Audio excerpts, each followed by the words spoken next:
was walking on the water, and there was this storm going on, and the disciples were in the boat, and Jesus comes striding across the water, and he was walking. And the disciples had been around Jesus all the time. They had seen him perform I don't know how many different kinds of miracles.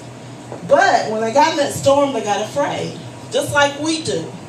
When we get in a storm, we forget about all the motivational speeches we've heard. Forget all about them. Like T was talking about all the classes that we have taken. We forget about all the people that made it before us, and we start focusing on the storm.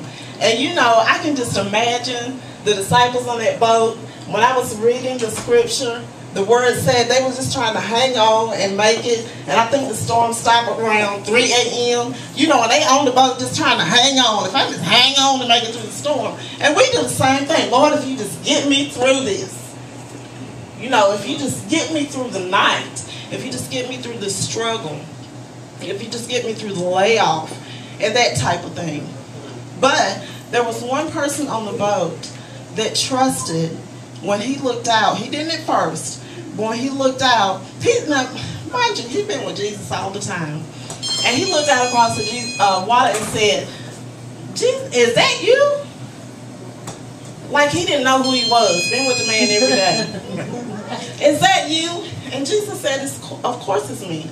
And he stretched out his hand and said, you know, get on out the boat and come with me. Only one person on that boat had the faith to get out of the boat and get out of the storm. Help was right there all the time for everybody on that boat.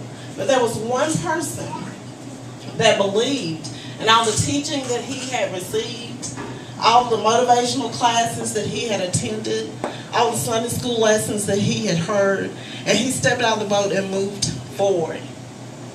My thing is, for us today, we do the same thing. When we get into a storm, we tend to lose our faith. Most of the time, the devil attacks us in 4 major places. It's either our mind, right? Or our health, or our finances, or our relationships. That's usually the 4 main places that the devil attacks us in.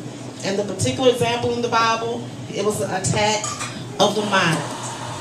And once he overcame that, he was able to get off of that boat and become a water walker and not a boat rider. Boat riding is easy. It's the easy way out. You're up on a boat chilling.